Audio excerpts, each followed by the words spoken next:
Leave விட்டதுலேருந்து அடிக்கடிலாம் Costco போகிறதில்ல. ஏன்னா லீவ்னா 2 weeks once கண்டிப்பாக போயிடுவோம். பசங்களுக்கு வந்து இந்த க்ரீக் யோகட், ஃப்ரூட்ஸ் அதெல்லாம் வாங்குறதுக்காக. இப்போ லீவ்னால அடிக்கடி போகிறதே கிடையாது. ஏதாவது தேவை அப்படின்னா மட்டும்தான் போகிறது. எக்கு வந்து இல்லை, சரி அது போய் வாங்கிட்டு வந்துடலாம் அப்படின்னு தான் போனோம். பசங்க வந்து நல்ல தலையணை இருந்தால் வாங்கிட்டு வர சொன்னாங்க. நிறைய தலையணை ஆஃபர்லாம் போயிட்டு இருந்துச்சு. ஆனால் அதெல்லாம் தொட்டு பார்த்தோம் அப்படின்னா கொஞ்சம் நல்லா இல்லை, கொஞ்சம் ஹார்டாக வேறு இருந்துச்சு. இது வந்து ரொம்ப நல்லா இருந்தது. ஒரு இதில் வந்து 2 தலையணை இருந்துச்சு. ஸோ அதையும் எடுத்துட்டு சரி ஃப்ரூட்ஸ் ஏதாவது இருக்கான்ட்டு பார்க்குறதுக்காக போனோம். செர்ரி தான் நல்லா ஃப்ரெஷ்ஷாக இருந்த மாதிரி இருந்தது. எப்பயுமே இந்த செர்ரி வந்து எடுக்க மாட்டேன். ஏன்னா இனிக்குமா இல்லையான்னு ஒரு டவுட். அதனால தான் எடுக்கிறதில்ல. இது வந்து நல்லா ரெட்டாக இருக்கிறதுனால இனிக்கும் அப்படின்ற நம்பிக்கையில் இதை மட்டும்தான் எடுக்கிறது. அப்புறம் ஒரு வாட்டர் மெலனும் எடுத்துட்டு அப்படியே எக் எடுக்கிறதுக்காக போயாச்சு. இப்போ இங்கே முட்டையெல்லாம் எடுத்தோம் அப்படின்னா அப்படியே எடுத்து வந்து நம்ம வச்சிடக்கூடாது. ஏன்னா நிறைய முட்டை வந்து உடஞ்சிருக்கும்.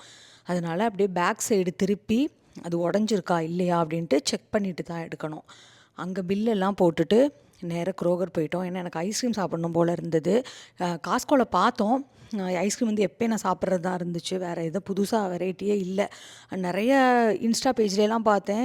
புதுசு புதுசாக ஐஸ்கிரீம்லாம் வந்து இருக்குதுன்னு காஸ்கோவில் போடுறாங்க. அதெல்லாம் வேறு ஸ்டேட் போல். எங்கள் ஸ்டேட்டில் வந்து எப்போயும் இருக்கிறதா இருந்துச்சு. அதனால சின்ன ஐஸ்கிரீமாக தான் வாங்கினோம். ஏன்னா பெருசாக வாங்கினோன்னு வச்சுக்கோங்களேன், அது வந்து ரொம்ப நாளைக்கு வரும்ல. அதனால் குட்டியாக தான் வாங்கினோம்.